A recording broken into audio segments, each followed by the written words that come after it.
Abra a sua Bíblia em Filipenses capítulo 2, nós vamos ler do versículo 19 até o versículo de número 30. Todos prestando atenção na leitura, inclusive as crianças. Filipenses 2, 19 a 30 diz o seguinte: Espero, porém, no Senhor Jesus, mandar-vos Timóteo o mais breve possível, a fim de que eu me sinta animado, também tendo conhecimento da vossa situação. Porque a ninguém tenho de igual sentimento que, sinceramente, cuide dos vossos interesses. Pois todos eles buscam o que é seu próprio, não o que é de Cristo Jesus. E conheceis o seu caráter provado, pois serviu o Evangelho junto comigo, como filho ao Pai. Este, com efeito, é quem espero enviar, tão logo tenha eu visto a minha situação. E estou persuadido no Senhor de que também eu mesmo brevemente irei. Julguei, todavia, necessário mandar até vós Epafrodito, por um lado meu irmão, cooperador e companheiro de lutas, e por outro lado vosso mensageiro e vosso auxiliar nas minhas necessidades. Visto que ele tinha saudade de todos vós, e estava angustiado, porque ouvistes que adoeceu. Com efeito, adoeceu mortalmente. Deus, porém, se compadeceu dele, e não somente dele, mas também de mim, para que eu não tivesse tristeza sobre tristeza.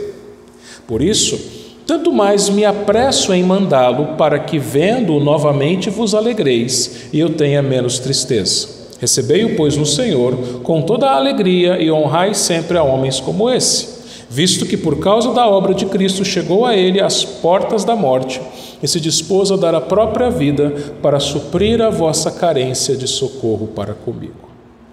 Amém. Nós oramos.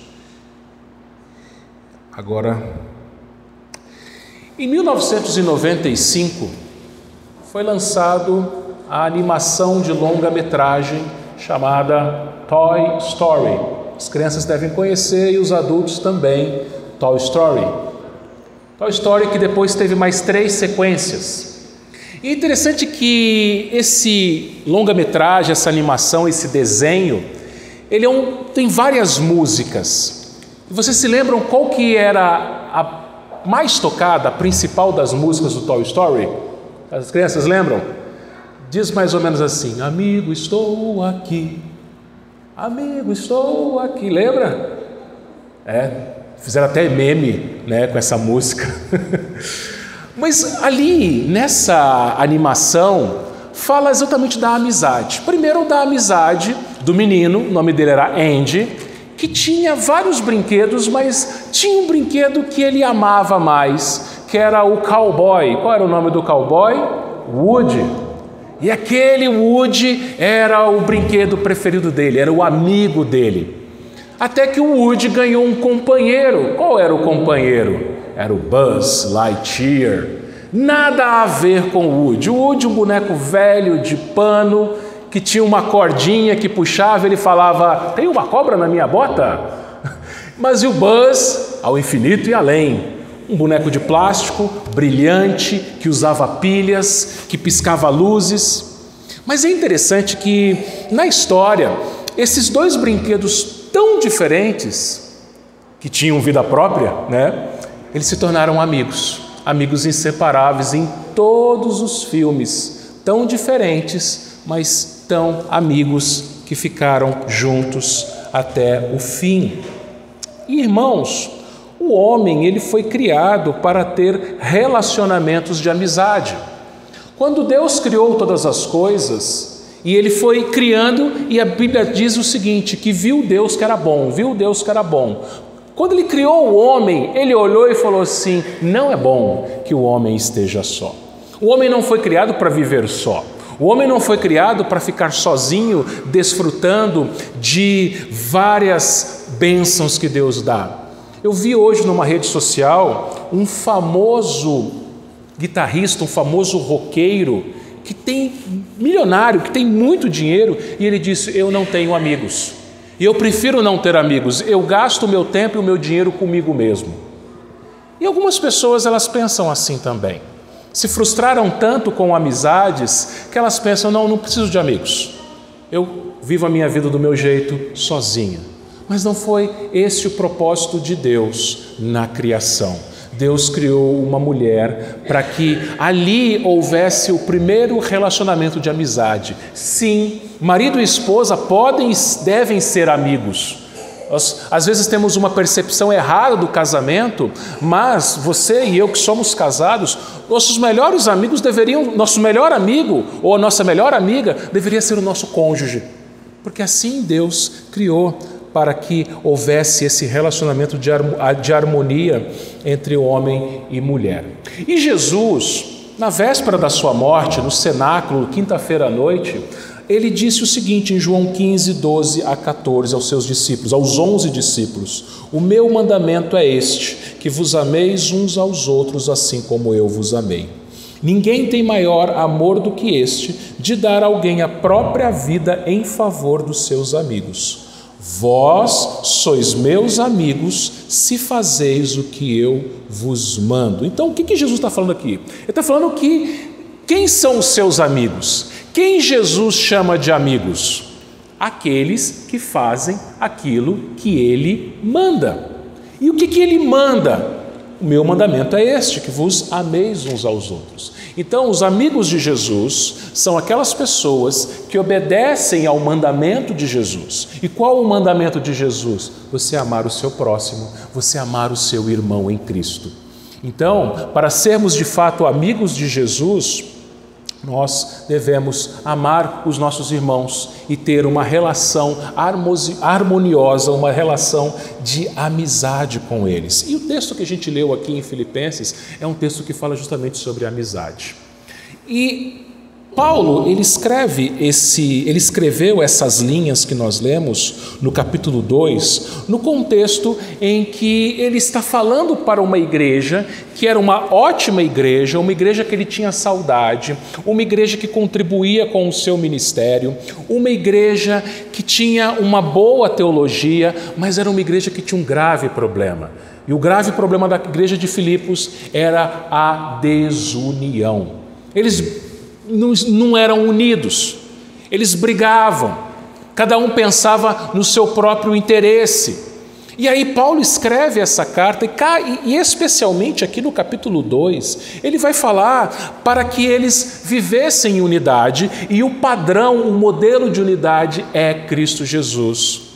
Aquele que se esvaziou para vir até a terra, para se tornar um de nós, para que assim nós fôssemos um com Ele, nós nos tornássemos parte da família do Senhor. E conforme nós vimos no domingo passado, meus irmãos, aqui do versículo 12 até o versículo 18, Paulo também vai exortar os filipenses a obedecerem a palavra, a desenvolverem a sua salvação. E aí Paulo agora, nesse texto final do capítulo 2, do versículo 19 até o versículo 30, Paulo vai falar a respeito dos planos que ele tinha para aquela igreja a curto, médio prazo. Paulo tinha muitos amigos, só que Paulo estava preso. Paulo amava a igreja de Filipos, mas Paulo estava preso. Paulo poderia olhar a situação de Filipos e falar o seguinte: olha, meus irmãos, muito obrigado pela preocupação de vocês, mas olha, eu estou de mãos atadas, literalmente, eu estou preso, estou longe de Filipos, estou em Roma, preso, não tenho como ajudar vocês. Paulo não era assim. Paulo era um pastor dedicado, um pastor que preocupava-se com as suas ovelhas. Mas, diante de tantos amigos que Paulo tinha dois que eram especialmente indicados para a missão de irem até aquela igreja e confortarem aqueles irmãos, cuidarem daqueles irmãos, pastorearem aqueles irmãos. Dois amigos especiais de Paulo, dois amigos próximos de Paulo. E por isso, meus irmãos, é sobre esse tema que eu quero meditar com vocês nessa noite. Amizades exemplares. O nosso maior exemplo é Cristo, como nós vimos, e nós vamos falar sobre isso aqui também nessa noite. Mas nós temos dois irmãos do passado que vão nos mostrar algumas virtudes, especificamente 5 virtudes, que nós, como crentes no Senhor Jesus, devemos ter nos nossos relacionamentos de amizade, especialmente relacionamentos fraternais, relacionamento entre irmãos em Cristo Jesus. E o primeiro exemplo é o exemplo de Timóteo. Olha o versículo 19. Paulo disse: espero, porém, no Senhor Jesus mandar-vos Timóteo o mais breve possível, a fim de que eu me sinta animado, também tendo conhecimento da vossa situação. Paulo, ele fala que ele esperava enviar Timóteo, ele fala assim: espero, porém, no Senhor Jesus enviar-vos Timóteo. Paulo tinha planos, como eu disse, ele vai falar mais para frente que ele tinha planos, ele esperava que seria solto, como de fato foi mais tarde. Mas é interessante que os planos de Paulo, eles eram no Senhor Jesus. Se você for no versículo 24, ele fala a mesma coisa a respeito da sua libertação, da sua soltura. Estou persuadido no Senhor, de que também eu mesmo brevemente irei. Irmãos, todos nós fazemos planos, todos nós temos ideais, todos nós temos projetos, todos nós temos planos para o nosso futuro. Mas nós aprendemos que todos os planos que nós fazemos, eles devem ser feitos no Senhor Jesus, conforme a vontade de Deus. Tudo que você planeja, que você espera para o seu futuro, deve ser colocado diante do Senhor em oração, para que Ele conduza todas as coisas e confirme os planos dEle, a vontade dEle, o decreto dEle, para a glória dEle e para o nosso bem. Porque às vezes os nossos planos não são para o nosso bem, mesmo que a gente imagine que seja, mas às vezes não é, às vezes é, como aconteceu aqui com Paulo, mas ele esperava no Senhor. Tiago, não o apóstolo, ele escreveu o seguinte sobre isso em Tiago 4, 13 a 15. Atendei agora vós que dizeis: hoje ou amanhã iremos para a cidade tal, e lá passaremos 1 ano, e negociaremos e teremos lucros. Vós não sabeis o que sucederá amanhã. O que é a vossa vida? Sois apenas como neblina que aparece por instante e logo se dissipa. Em vez disso, devias dizer: se o Senhor quiser, faremos, não somente viveremos, como também faremos isto ou aquilo. Então Paulo esperava, tinha planos de enviar Timóteo. E por que Timóteo? Quem era Timóteo? Timóteo era um jovem que era filho de uma mãe crente, piedosa, judia, e um pai grego. O nome da mãe era Eunice, e a sua avó chamava-se Lloyd. E a mãe de Timóteo e a avó de Timóteo criaram o pequeno Timóteo na palavra de Deus, ensinaram a sua fé ao pequeno Timóteo. Timóteo, então, Paulo conhece Timóteo lá em Atos 16, e ali ele pega Timóteo, mesmo jovem, e leva Timóteo para o ministério, para treinar Timóteo a ser um missionário, a ser um pastor. Isso nos mostra, meus irmãos, que não existe idade certa para você servir ao Senhor. Deus, Ele nos chama em que idade for, mesmo se você seja muito jovem, mesmo que você seja muito adolescente, mesmo até as crianças são chamadas pelo Senhor para servi-lo. Uma criança, onde ela está, na sua escola, no seu ambiente ali, com os seus amigos, com seus primos, com seus colegas de turma, de rua ali brincando, elas podem e devem dar um bom testemunho, falarem de Jesus, falarem da sua fé para aqueles que estão ao seu redor.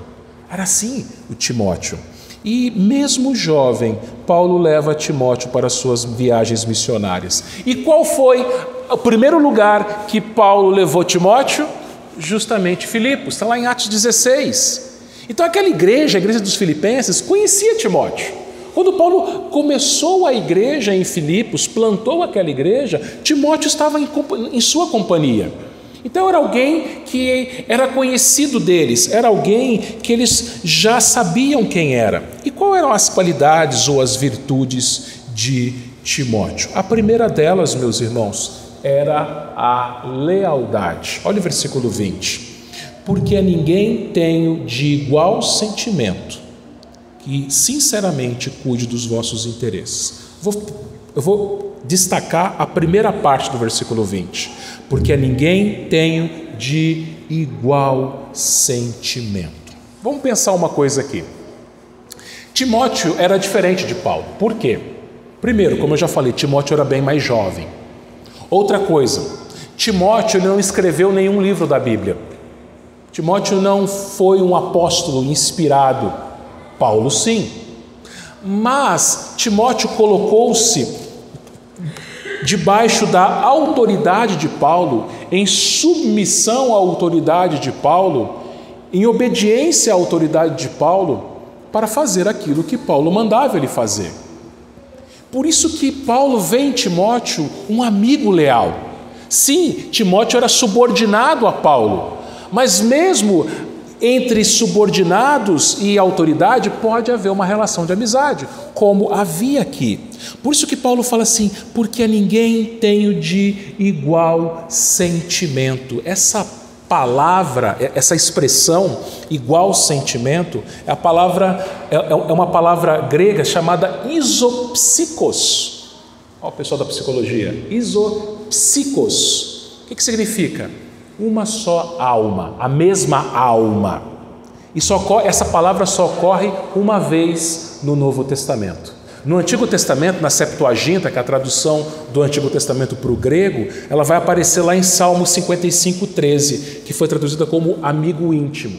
Paulo está falando aqui literalmente o seguinte: Timóteo, eu não tenho ninguém que seja meu amigo íntimo. É isso aqui, igual sentimento. É isso que Paulo está falando. Timóteo é meu amigo íntimo. Timóteo é uma pessoa próxima. Timóteo é uma pessoa que eu tenho plena confiança. Eu sei que Timóteo é um amigo leal. E, irmãos, nós também devemos ser assim, leais, pessoas de confiança. Às vezes nós sentimos falta de amizades, mas será que nós também somos amigos? Nós também nos dispomos a dedicarmos o nosso tempo, dedicarmos a nossa atenção, dedicarmos os nossos dons para o nosso irmão, em benefício do nosso irmão, em lealdade ao nosso irmão? Às vezes, meus irmãos, existe uma grande desconfiança até no meio evangélico e até no meio da igreja, no meio eclesiástico. Nós não confiamos muitas vezes uns nos outros. Nós temos medo de nos abrir uns com os outros. Nós ficamos com medo de que alguém não nos entenda, que alguém leve para frente o nosso problema, que aquilo vire uma maledicência, que aquilo vire uma fofoca. Por isso que às vezes nós temos dificuldades de nos abrirmos uns com os outros dentro da igreja, de haver amizades sinceras, leais dentro da igreja. Porém, meus irmãos, Timóteo ele imitava a Cristo. Cristo foi leal com o Pai. Cristo esteve em submissão ao Pai durante todo o tempo em que ele esteve aqui na terra. Cristo ele se derramava diante do Pai e obedecia à vontade do Pai. Ele confiou no Pai até o último minuto. Veja, o Pai confiou no Filho, enviando o Filho para fazer a obra da salvação, da redenção. E o Filho confiava no Pai em todo o tempo, sabendo que o Pai não ia abandonar. Esse relacionamento de lealdade mostrado na Trindade é um relacionamento que deve haver entre irmãos, deve haver entre nós. É um relacionamento que havia entre Paulo e Timóteo, de confiança, de lealdade. Será que nós somos assim? Somos pessoas confiáveis, somos pessoas leais, mesmo que isso nos demande tempo, demande sacrifícios. Nossa primeira lição, nossa primeira virtude que aprendemos é a lealdade. Mas a segunda é o serviço. Olha o versículo 20, a segunda parte, e também o 21. Ele diz assim: sinceramente, Timóteo, sinceramente, cuide dos vossos interesses, pois todos eles buscam o que é seu próprio, mas não aquilo que é de Cristo Jesus. Olha só, Paulo vai falar aqui No capítulo 2, versículo 4, 2:4 é o seguinte: ele vai exortar a igreja de Filipos que cada um não tenha em vista o que é propriamente seu, ou seja, os seus próprios interesses, senão também cada qual o que é dos outros. Paulo está falando lá no capítulo 2, versículo 4 o seguinte: olha, não pense o seguinte, olha, cada um no seu quadrado, cada um vive a sua vida, cada um cuida do que é seu, no sentido assim, não se preocupar com o outro, não cuidar do outro, não se sacrificar pelo outro, não servir o outro. Paulo ele fala o seguinte, no versículo 20, que ele não vê ninguém que cuide dos interesses dos filipenses. Os filipenses tinham necessidades. Os filipenses tinham interesses, os filipenses precisavam de pastoreio, precisavam de cuidado. E Paulo falou: não vejo ninguém que esteja disposto a se sacrificar por vocês. Eu não vejo ninguém que esteja disposto a servir, a cuidar dos vossos interesses. 7 anos depois que Paulo escreveu a carta aos Filipenses, Paulo escreveu a segunda carta a Timóteo. Foi a última carta inspirada de Paulo. Ele estava já nas portas da morte. Em 2 Timóteo 2,4, Paulo escreveu o seguinte: nenhum soldado em serviço se envolve em negócios desta vida, porque o seu objetivo é satisfazer aquele que o arregimentou. Qualquer pessoa que serve, seja no serviço militar como um soldado citado por Paulo aqui, ou civilmente, ou seja, se você foi chamado por Deus para servi-lo, você sempre vai pensar no outro. Lembra, Jesus ele vai dizer que os seus amigos são aqueles que amam uns aos outros. E você se lembra que nós devemos amar uns aos outros como a nós mesmos. Você se lembra que o bom samaritano, na parábola contada por Jesus, ele serviu, ele se entregou pelo outro. E é isso que Paulo está falando aqui a respeito de Timóteo. O cristão, ele deve olhar para os outros, cuidar dos interesses, das necessidades dos outros, não de maneira forçada, mas voluntária. Então Timóteo não era aquela pessoa que olhava apenas para o seu próprio umbigo, mas ele estendia a mão, ele via a necessidade dos outros. O centro da atenção de Timóteo não estava em si mesmo, mas nos seus irmãos. Ele não buscava os seus interesses pessoais, ele não buscava riquezas, ele não buscava projeção pessoal, mas ele buscava os interesses de Cristo. Mesmo na igreja, meus irmãos, nós podemos fazer coisas certas, podemos servir de maneira correta, mas com outros interesses. Ou no seu trabalho, ou nos seus estudos, ou em qualquer outra coisa que você faça, quais são os seus interesses? Qual é a sua motivação? O que tem no seu coração? No coração de Timóteo, ele tinha servir ao Senhor, servindo aos filipenses. Quando a gente coloca Cristo como a nossa motivação, o nosso interesse principal é adorar ao Senhor, é glorificar ao Senhor, e com isso a gente serve o nosso próximo, serve a nossa igreja, serve os nossos irmãos, então nós estamos servindo da maneira correta. Isso não é apenas para pastores, todo crente é chamado ao serviço. Martinho Lutero ele vai desenvolver a doutrina do sacerdócio universal dos crentes. Conta-se que certa vez um sapateiro chegou para Lutero e falou, ele tinha se convertido há pouco tempo, e falou para Lutero o seguinte: o que eu faço para servir a Deus melhor? E talvez imaginando que Lutero falasse: olha, largue a sua profissão e estude teologia e se torne um pastor, ele fala assim: faça um bom sapato e venda por um preço justo. Você quer servir o seu próximo? Faça o melhor naquilo que Deus te chamou para fazer. Você é um funcionário público? Faça o melhor na sua repartição. Você é um profissional, um empregado? Faça o melhor na empresa onde você trabalha. Você é um patrão? Seja o melhor patrão. Dedique-se ali. Você é um comerciante? Venda por um preço justo. Você é uma dona de casa? Sirva com o melhor de si. Você é um estudante, seja uma criança, seja um jovem na faculdade, na pós-graduação, esmere-se para fazer o melhor, porque assim você estará servindo o próprio Deus. E assim, meus irmãos, da mesma forma, a segunda, ou melhor, a terceira virtude que nós vemos aqui na vida de Timóteo, que é o caráter. O versículo 22, ele diz o seguinte: e conheceis o seu caráter provado, pois serviu ao Evangelho junto comigo como filho ao Pai. Lembra que eu falei? Paulo te conheceu Timóteo lá em Atos 16, e quando Paulo conheceu Timóteo, o caráter de Timóteo o precedeu. Em Atos 16, 2, nós vamos ler lá que Timóteo já desfrutava de um bom testemunho diante dos irmãos lá de Listra e de Icônio. Paulo chamou Timóteo não porque ele tinha experiência, mas porque ele tinha caráter. O caráter, meus irmãos, vem antes das habilidades. O caráter ele vem antes da experiência. Por isso que uma coisa que eu até falo para os meninos aqui do grupo de louvor, eu falo assim, olha, para tocar no louvor, você precisa saber música sim, você precisa saber tocar, você precisa saber cantar, mas antes de tudo isso, mais importante do que saber cantar, saber tocar, é ter caráter, ter vida com Deus, ter bom testemunho. Mais importante do que qualquer outra coisa na vida da gente, é ter um caráter santo, ter um bom testemunho.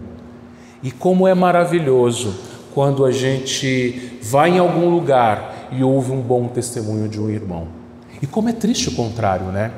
Eu soube de uma história de uma certa cidade em que havia uma igreja e todas as pessoas da cidade conheciam aquela igreja.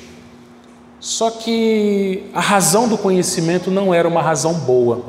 Aquela igreja esteve envolvida em brigas, envolvida em divisões, em discussões, até mesmo as vias de fato chegaram mesmo a coisas violentas, e toda a cidade ficou sabendo. A igreja não tinha um bom testemunho naquela cidade. Aí chegou um pastor novo na cidade. Imagina, qual que era o desafio desse pastor? Restaurar aquela igreja, para que aquela igreja, então, aqueles irmãos parassem de brigar, curassem seus corações amargurados e passassem a dar um bom testemunho. Irmãos, isso é um chamado do Senhor para nós. É um chamado a termos, aliás, um bom testemunho, um bom caráter. Um bom caráter te precede. Você pode ser o melhor profissional, você pode ser o melhor estudante, você pode fazer as melhores coisas, mas se você não tiver bom caráter, isso não vai ajudar, isso não vai adiantar nada. Isso para a sua glória? De forma alguma, para a glória do Senhor. É o que diz o versículo anterior, o 21, que Timóteo buscava aquilo que é de Cristo Jesus. E o caráter dele, 22, foi provado porque serviu ao Evangelho como comigo. Ou seja, Paulo já conhecia o caráter de Timóteo e Paulo comprovou o caráter de Timóteo no serviço. Timóteo mostrou que ele tinha um bom caráter, tinha um bom testemunho ao servir ao Senhor. Então, quando nós temos um bom caráter, nosso bom caráter nos precede e nós servimos, e através do nosso serviço nós demonstramos isso. Demonstramos a quem nós servimos. Lá no seu trabalho, lá na sua casa, lá onde você serve o seu próximo, as pessoas vão ver a quem você serve, que você tem um Senhor e você tem um bom caráter, não porque você é bonzinho, mas pela graça de Deus, você faz o seu trabalho, você estuda, você faz o melhor, porque você busca os interesses de Cristo. Paulo, então, nos versículos seguintes, versículo 23 até o 23 e 24, ele vai dizer o seguinte: este com efeito é quem eu espero enviar, tão logo tenha eu visto a minha situação. E estou persuadido no Senhor que também eu mesmo brevemente irei. Paulo queria ir até os filipenses. Veja, Paulo estava preso, Paulo já tinha uma certa idade, Paulo podia falar, é o seguinte, eu vou pendurar a chuteira, vou mandar Timóteo Timóteo vai me substituir, e quando eu sair da prisão, estou cansado, estou ferido, estou machucado, apanhei muito antes de entrar aqui na prisão, eu espero ser solto, e quando eu for solto eu vou me aposentar. Não, Paulo não. Paulo, ele estava disposto a, mesmo depois de solto, caso ele fosse solto, a continuar servindo aquela igreja. E assim também, irmãos, somos nós. Quantos irmãos, às vezes no passado, serviram com tanta dedicação e aí chegaram num certo momento da vida que falam, agora eu vou descansar, agora eu já estou cansado, não quero servir mais. A gente tem um grande exemplo aqui na nossa igreja, temos vários, mas eu vou citar um, que é a nossa irmã Elisa, que hoje foi homenageada no dia da secretária da escola dominical, né? Nossa irmã já passou dos 50, né? Passou dos 50 anos, tem um pouquinho mais de 50. Ela podia falar o seguinte, eu estou cansada, não, tem outros. Mas ela continua com dedicação, com esmero, pela graça de Deus, fazendo o seu trabalho. Então, meus irmãos, a gente não pode pensar, eu já estou cansado. Paulo podia pensar dessa forma, mas ele fala, não, eu espero, eu vou ser solto, já apanhei muito, já estou com uma certa idade, mas eu quero rever vocês, eu quero abençoar vocês, eu espero no Senhor. Lembra dos planos? É no Senhor, versículo 24. Mas Paulo tinha um outro amigo, Epafrodito. Paulo queria mandar Timóteo, sim, o seu amigo chegado, próximo. Mas aquela igreja, ela tinha um pastor que pastoreava aquela igreja naquele momento. Epafrodito, ele era o atual pastor daquela igreja. Só que Epafrodito não estava naquela cidade de Filipos, não estava naquela igreja. Por quê? Olha o versículo 25. Julguei, todavia, necessário mandar até vós Epafrodito, por um lado meu irmão, cooperador e companheiro de lutas, e por outro lado vosso mensageiro e vosso auxiliar nas minhas necessidades. Então vamos lá. Quem era Epafrodito? Epafrodito, como eu falei, o atual pastor da igreja de Filipenses. Paulo vai falar aqui que ele era vosso mensageiro. Era aquele que levava a mensagem, era aquele que pregava o evangelho. E Epafrodito também, ele foi auxiliar nas necessidades de Paulo. Como assim? A igreja de Filipos levantou uma oferta, está lá no capítulo 4, para Paulo. E quem que eles enviaram? O pastor. Pastor, você vai lá em Roma, tá? Uma viagem longa. O senhor vai lá, não tinha como fazer pix. Não tinha como depositar na conta de Paulo. Tinha que levar em mãos. E olha os perigos, os riscos de uma viagem dessa. E o pastor Epafrodito vai até lá. É interessante o nome Epafrodito. Você sabe o que significa o seu nome? As crianças sabem o significado dos seus nomes? Epafrodito significa encantador ou amável. Bonito esse nome, né? Epafrodito. Você pode colocar no seu filho, no seu neto. Só que Epafrodito deriva-se do nome da deusa grega Afrodite. Então Epafrodito, ele não teve um passado bonito. Seus pais eram pagãos, ele nasceu num ambiente pagão, num ambiente idólatra. Mas mesmo pessoas que tenham nascido em ambientes assim, que tenham nomes relacionados a deuses idólatras, por exemplo, deuses gregos, você já viu o nome? Atena, Apolo, Hermes, Dionísio, eu já vi pessoas com esses nomes. Aparecida. Nós temos até uma na nossa igreja aqui, ela não está aqui hoje. Mas são essas pessoas, quando se convertem, são bênçãos. Epafrodito tinha um nome relacionado a uma deusa grega, mas era uma bênção naquela igreja, era uma bênção na vida de Paulo. Vejam, meus irmãos, independente do nosso passado, Deus nos transforma. E a Bíblia nos diz que nós vamos receber um novo nome no novo céu e na nova terra. E Epafrodito, meus irmãos, em Epafrodito nós vamos ver duas outras virtudes. E a primeira foi o companheirismo. Olha o versículo 25 novamente. Paulo fala, julguei todavia necessário mandar de volta, se você quiser fazer uma flecha aí na sua Bíblia, mandar de volta, por quê? Porque ele já era o pastor lá, ele ia voltar. Então veja a ideia, a estratégia de Paulo.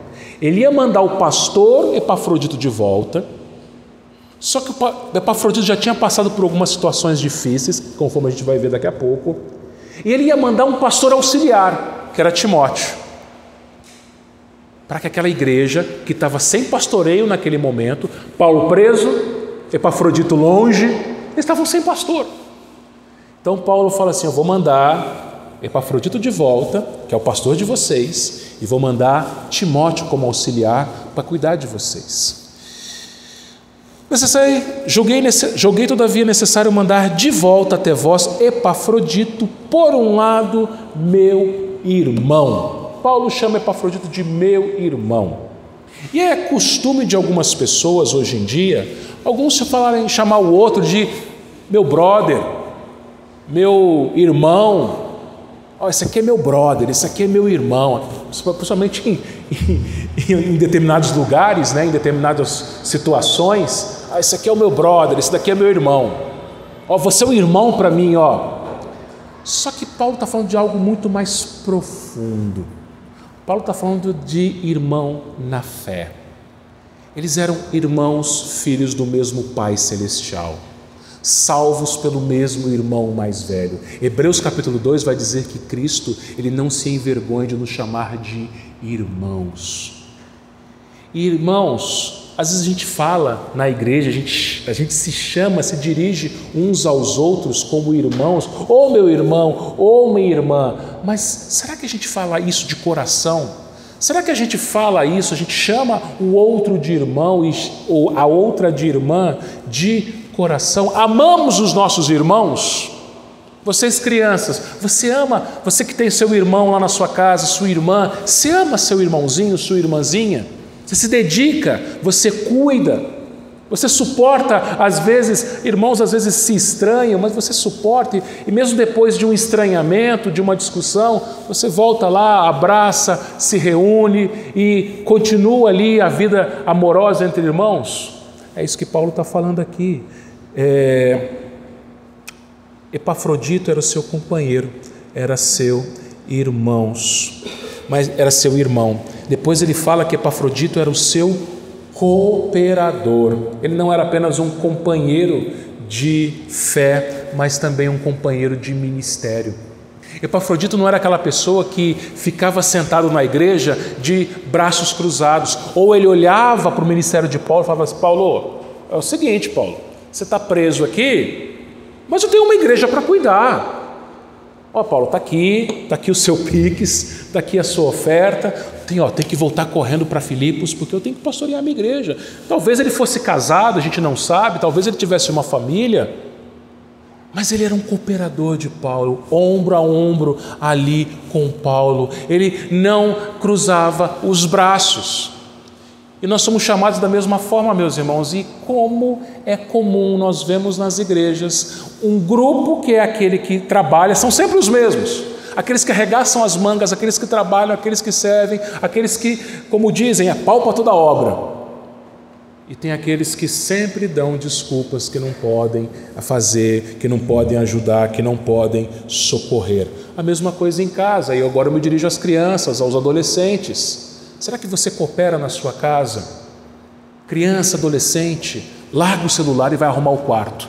Primeira coisa, vai guardar seu tênis, vai arrumar sua cama, vai ajudar sua mãe a lavar a louça, vai ajudar seu pai a limpar o quintal.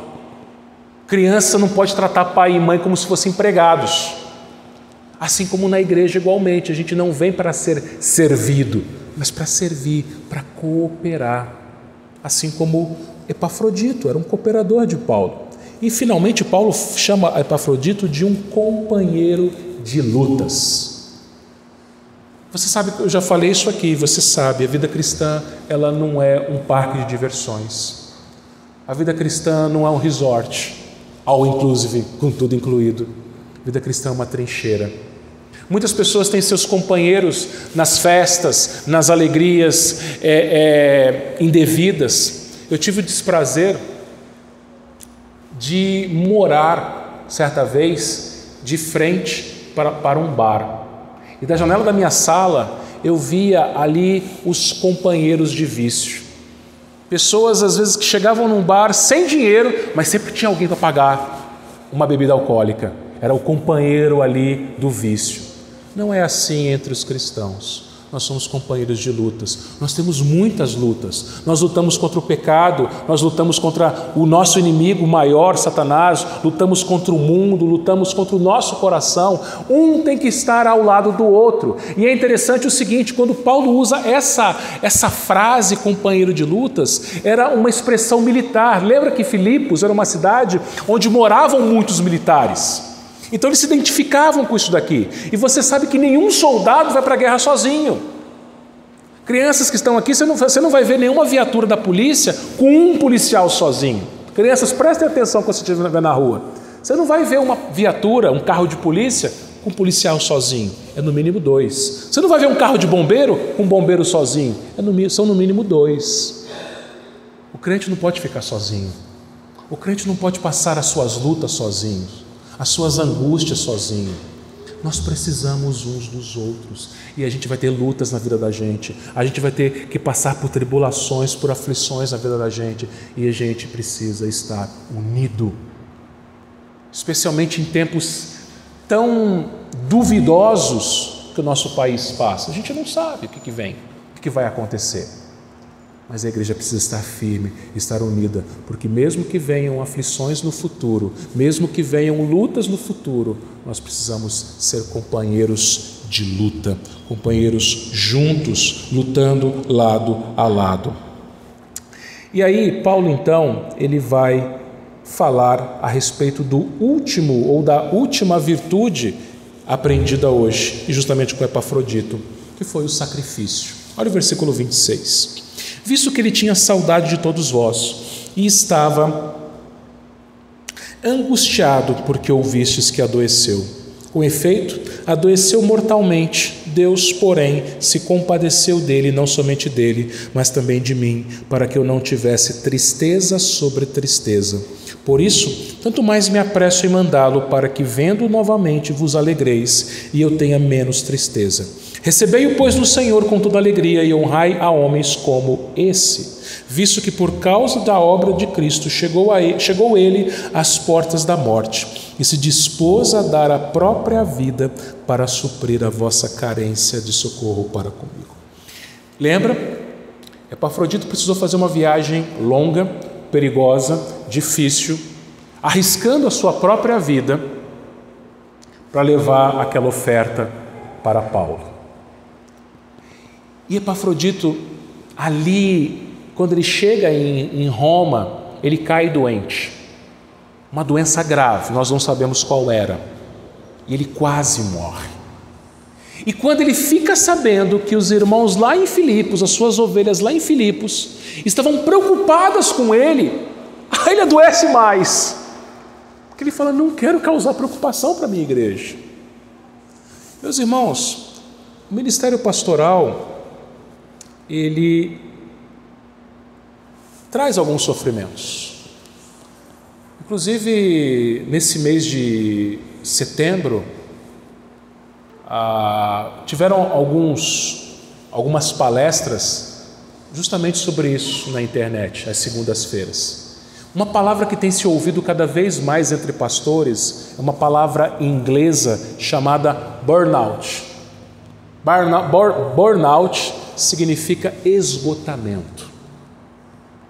Pastores, até mesmo pastores muito conhecidos, sofrem burnout. Por quê? Porque pastores trabalham muito, às vezes 10, 12, 15, às vezes até 20 horas. Pastores dormem pouco, pastores geralmente são sedentários, pastores se preocupam com suas ovelhas, mesmo no dia de folga e mesmo nas férias, os pastores estão sempre lembrando das ovelhas, orando pelas ovelhas, às vezes se comunicando com as ovelhas. Eles se dedicam em sacrifício pela igreja. E era o que estava acontecendo aqui com o Epafrodito. Muito possivelmente aquela doença dele tenha sido causa de esgotamento do ministério. Por isso que, claro, eu sei que a igreja ora por mim, continue orando, mas orem pelos pastores. Orem por aqueles que dedicam suas vidas, pastores, missionários, presbíteros, que são servos do Senhor, dedicando suas vidas à igreja. Mas é claro que o sacrifício não é exclusivo de pastores e presbíteros e missionários. Quantos irmãos nós temos na igreja que depois de um dia cheio de trabalho, chega em casa e voluntariamente vai preparar sua aula de escola dominical, vai preparar uma palestra, vai preparar uma departamental de SAF, vai preparar um acampamento, vai preparar uma cantata de Natal, vai ensaiar músicas. E às vezes você dedica tempo, dedica dinheiro do seu próprio bolso. E é isso que nós aprendemos também com o exemplo aqui de Epafrodito.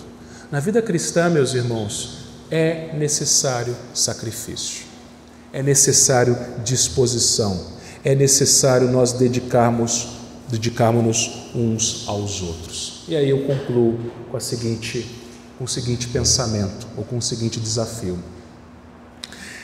A nossa igreja precisa ser uma igreja onde exista amizades e as amizades sejam fortalecidas. A gente não vem para a igreja para ser servido, mas para servir. A gente não pode olhar o nosso irmão como um estranho, mas como irmão de fato. Filhos do mesmo pai, irmãos adotivos do mesmo irmão mais velho, Cristo Jesus. Nós fomos chamados, meus irmãos, a sermos leais, a sermos confiantes. Então, se alguém te procurar pedindo uma ajuda, seja leal, não leve aquilo para frente, ajude aquela pessoa, ore com aquela pessoa, com aquele seu irmão em Cristo. Seja uma pessoa, um amigo que serve, que esteja disposto a dedicar-se pelo outro. Se necessário for, sacrificar-se pelo outro, sacrificar seu tempo, sacrificar seu dinheiro, sacrificar-se pelo outro. E, acima de tudo, tenha um bom testemunho, um bom caráter. Não adianta nada nós podemos fazermos 1001 coisas e não darmos um bom testemunho. O nosso exemplo é Cristo, o nosso padrão é Cristo. Se nós olharmos para Cristo, estivermos dispostos a servir o nosso próximo, servir o nosso irmão como a Cristo, aí sim Deus vai nos abençoar e seremos bênção também para outras pessoas, para a glória dele. Amém.